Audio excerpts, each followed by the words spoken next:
Salut, c'est Fabien de la chaîne Épanouie, du blog Famille Épanouie, du compte Instagram et puis de la page Facebook Famille Épanouie. Bientôt, il y aura des nouveautés, donc reste informé car il va se passer des nouvelles choses sur Facebook. Aujourd'hui, je voulais te parler, j'ai envie de faire une vidéo assez rapide, en une prise, pas de montage, rien. Je voulais te parler de notre expérience de l'allaitement avec Amélie. Parce que il y a quelques jours, elle a posté des photos sur l'allaitement. Une photo où on lui voyait un peu le sein, un peu je sais plus comment ça s'appelle, l'aréole, je crois. Bref, on voyait un petit peu ça. Et des gens se sont un petit peu offusqués en disant qu'on ne pouvait pas montrer ça, que c'était trop intime. Bon, voilà, après chacun estime ce qu'il veut montrer ou ce qu'il ne veut pas montrer.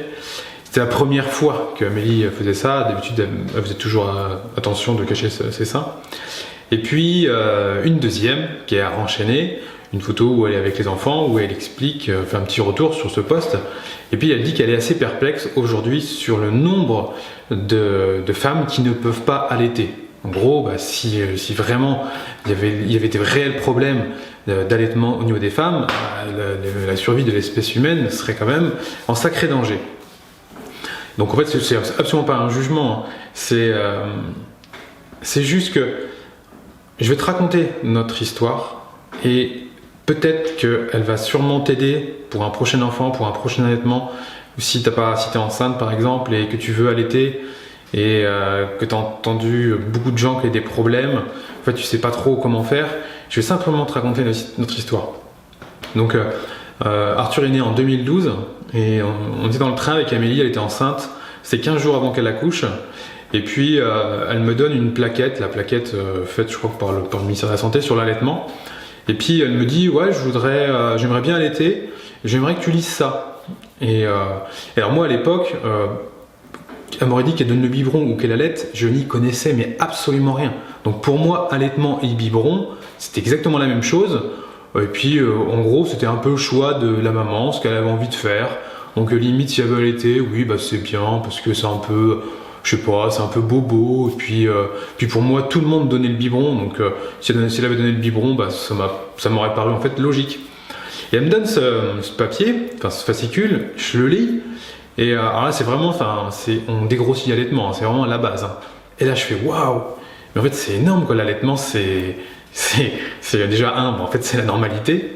Donner un biberon à son bébé c'est loin d'être la normalité. Regarde simplement la composition du lait pour bébé, pour le lait premier âge, même le lait deuxième âge, c'est de la vitamine synthétique, c'est de la maltodextrine, c'est bourré de sucre. Bon, après tu mélanges avec du lait pour avoir la contenance qui revient normale, mais ce n'est pas des produits qui sont naturels, et puis tu n'as pas tout ce qui est les anticorps de la maman. Et donc je me suis dit ouais mais carrément il faut vraiment allaiter quoi. Et puis avant qu'elle accouche, elle me dit ouais j'aimerais bien allaiter 6 mois. Et puis moi du coup ça avait fait le chemin en moi, j'avais commencé vraiment à m'informer, à lire des trucs et tout. Je me suis dit mais non mais il faut pas que tu allaites jusqu'à 6 mois, il faut que tu allaites jusqu'à temps que le bébé il ne veut plus allaiter. Elle fait ah non et tout, moi c'est 6 mois, déjà 6 mois c'est beaucoup. 6 mois oui parce que nous on connaît quasiment personne qui a allaité aussi longtemps quoi. La plupart des mamans c'est 3 jours, aller jusqu'à 2 mois grand max et après il y a plus grand monde quoi. Et donc Amélie accouche très bien, puis là elle a des seins qui sont juste énormes, elle avait hyper mal quoi. Et puis donc elle met Arthur au sein et en fait ça se passe très mal. Arthur il t'était pas, ça allait pas, il passait son temps à pleurer. Et puis du coup nous on était parents novices, on était à la maternité, donc un enfant qui pleure, nous on pensait qu'un bébé à nourrisson ça passait son temps à dormir.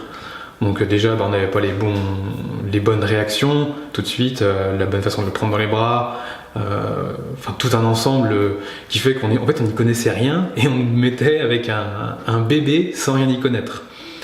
Et alors c'est sûr, tu es obligé de te former, mais tu te formes pas en fait, c'est l'expérience qui te forme, sauf que l'expérience n'est pas suffisante, il faut se former pour comprendre comment fonctionne un enfant, comment fonctionne son cerveau, pour pouvoir bien l'accompagner. Et on a galéré de chez galéré, c'est-à-dire que Arthur prenait quasiment pas de poids. On est rentré à la maison, ça a été une galère mais monumentale, il passait son temps à pleurer et on voyait bien qu'il avait faim. Et le problème c'est qu'à la maternité on n'a pas été bien accompagné par des personnes compétentes, clairement, qui ne sont pas assez bien formées. des personnes qui n'ont même pas allaité, qui viennent te conseiller sur l'allaitement alors qu'ils n'ont pas allaité eux-mêmes, ça n'a pas de sens. Donc tout de suite, en fait, eux, pour prendre aucun risque, ce qu'ils font, c'est qu'ils te mettent des biberons, ils te conseillent de prendre des biberons de substitution pour pas que le bébé, il ait faim, quoi, voilà, pour qu'il grandisse, le risque de mourir, tu vois le délire. Et alors nous, on n'était pas trop biberons parce que justement, on avait avancé dans la démarche et on savait bien qu'il ferait une différence entre la succion du sein et la succion de la tétine. Donc, il faut vraiment éviter d'avoir les deux en même temps. Donc, ils avaient mis un petit tuyau avec le petit lait Candia que Candia, non, je sais plus si c'est Candia, bref, la marque de lait qui est offert à la maternité. Il faut savoir que les maternités ne payent pas. Les marques leur offrent et ils sont contents par palette. Et donc, du coup, tout de suite, donc, avec une sorte de paille, un petit fil comme pour siphonner un réservoir. Donc il mettait ça dans la bouteille et hop au sein, ce qui fait que le bébé il tétait, mais il prenait en fait le lait en poudre, enfin le lait chimique. Et donc du coup, on pensait que c'était une bonne solution. Sauf qu'en fait, vu qu'il tétait pas, la mise en place du sein était mauvaise et forcément la lactation était mauvaise. Et on est rentré à la maison et je peux vous dire que ça a duré 3 semaines. Pendant 3 semaines, Amélie en a même pleuré. Moi aussi, j'en avais les larmes aux yeux parce que c'était vraiment... voir son enfant qui a la dalle, qui crève la dalle, et toi tu es là à côté, non, je veux l'allaiter. Forcément, les gens de ton entourage te disent, non mais il faut arrêter là, il faut mettre de biberon là. Et nous, on savait que c'était ça qu'il fallait. On le savait, donc on s'est accroché, on a fait tout ce qu'il a fallu, et c'est surtout Amélie, moi j'étais là en soutien pour la pousser, pour pas qu'elle arrête, parce que oui, je pense que toute seule, à un moment, elle aurait craqué, c'est logique, mais c'est elle qui a réussi par elle-même, et donc la mise en place de l'allaitement, ensuite, c'est fait. Et ensuite, il a continué, et pour Gaspard et Constance, ça a été d'une simplicité, mais logique et normale. Donc, on aurait pu dire, oui, Amélie n'a pas pu allaiter parce qu'elle n'avait pas de lait. Non, c'était faux. Elle n'a pas pu allaiter pourquoi ? Parce que la mise au sein n'était pas bonne. Et pourquoi la mise au sein n'était pas bonne ? Parce qu'il y avait personne qui était là pour la conseiller. Savoir que l'allaitement, on croit que c'est quelque chose qui est naturel, qui est naturel oui, mais qui est inné. C'est-à-dire que la maman, paf, elle prend son bébé, elle le met au sein, boum, il tète. Non. Il y avait une étude, une observation que j'avais lue. Pour être honnête, j'ai pas été vérifier l'info, mais elle me semble assez logique. C'était chez un gorille dans un zoo qui était seul, une femelle gorille avec son bébé qui avait accouché, et en fait son bébé elle n'avait pas réussi à l'allaiter. Il faut savoir que le gorille, on a 97% du patrimoine génétique en commun, donc on est assez semblables, même si on en est loin aussi. Mais en fait, il n'avait pas réussi, la maman gorille, à allaiter son enfant, et son enfant était mort. Et en fait, il se rend compte dans la nature que l'allaitement chez les singes, chez les grands singes, eh bien, c'est une histoire de transmission de connaissances. Et c'est pareil chez l'être humain. Nous sommes des mammifères sociaux, et ce sont en fait les autres femmes qui vont aider la maman à mettre en place l'allaitement. C'est pas les hommes. Les hommes n'ont pas allaité. C'est comme si tu avais un conseiller en lactation qui était un homme, ça serait un petit peu ridicule. Ou une conseillère en lactation qui n'a jamais allaité, c'est pas possible. Il faut avoir l'expérience, la connaissance, bien entendu, parce qu'il y a des choses à apprendre, il faut se former, il faut s'informer, mais il faut aussi avoir l'expérience. Et le vrai problème aujourd'hui, c'est que vu qu'on dit aux mamans que oui, c'est bien d'avoir le choix entre l'allaitement et puis le biberon, et en final, il y a de moins en moins de mamans qui allaitent longtemps, donc forcément, il y a de moins en moins de réponses aux problèmes. Parce que si, j'en sais rien, ton enfant, il a tel type de problème, oui, je sais pas, moi, il tète que le sein gauche, enfin bref, un certain problème. Et puis là, tu demandes à ton médecin, il connaît rien. Tu demandes, je sais pas, tout ton entourage, personne n'y connaît rien. Oui, mais c'est normal que personne n'y connaît rien, puisque plus personne n'allaite. Personne n'allaite longtemps, ou c'est pas assez démocratisé. Donc, à partir du moment où dans l'entourage, il y a quelqu'un qui a eu le même problème, fait, oui, moi j'ai eu ce problème-là. Tiens, moi ce que j'ai fait, c'est ça, c'est ça. Et voilà, et c'est ce qui permet de donner confiance aux mamans et de leur mettre en place un bon allaitement. Voilà ce que je voulais dire. Ce que je veux rajouter, c'est faut vraiment arrêter de dire que l'allaitement et le biberon c'est la même chose, que c'est bien pour les femmes. Non, le sein n'est pas un objet sexuel à la base. Le sein, c'est fait pour nourrir un enfant. Donc c'est triste de voir des mamans qui en fait n'allaitent pas parce qu'elles sont pudiques. Ben voilà, c'est comme ça, on peut être pudique, il n'y a pas de problème. C'est pas de leur faute à elles. C'est la société qui a rendu cette chose comme ça. Et c'est sûr qu'elles ne vont pas changer du jour au lendemain. Ça demande un travail sur soi, sur plein de choses. Faut s'accrocher, il faut être déterminé.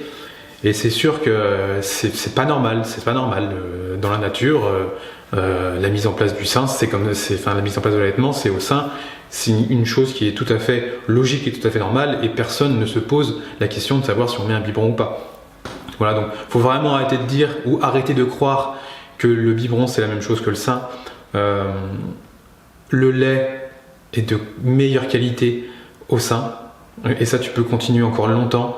Tu n'es même pas obligé de commencer la diversification à 6 mois. Ça c'est pareil, tu peux le faire, mais il n'y a aucune obligation. Gaspard, je crois qu'il a commencé à manger à 12-13 mois.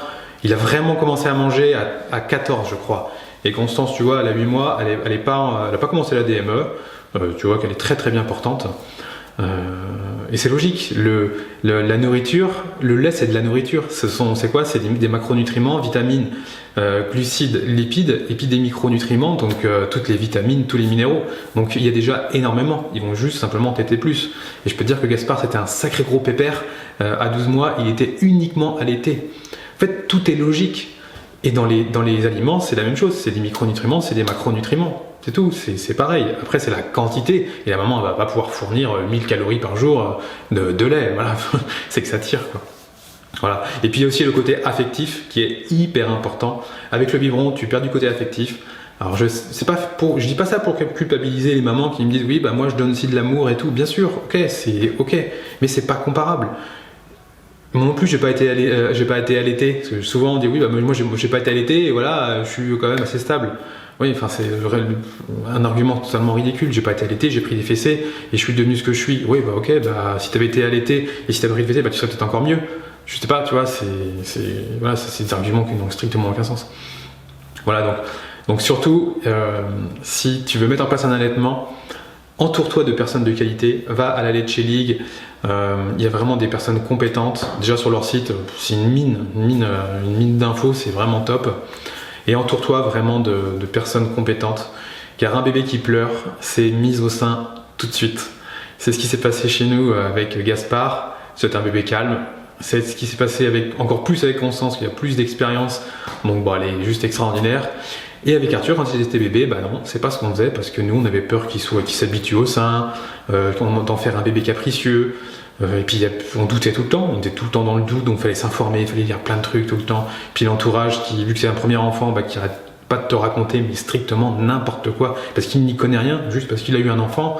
Et bah, ils te disent qu'il faut faire comme ci, faire comme ça, mais ils n'ont jamais ouvert un bouquin de parentalité, ils n'ont jamais ouvert un bouquin d'allaitement, mais ils savent comment ça fonctionne. Et ça, je sais que dans notre entourage, on en a tous dans notre entourage, faut pas les écouter, voilà, faut les laisser parler. Toi, forme-toi, informe-toi et entoure-toi de personnes qui sont réellement compétentes. Voilà, j'avais dit rapide, ça fait 13h44.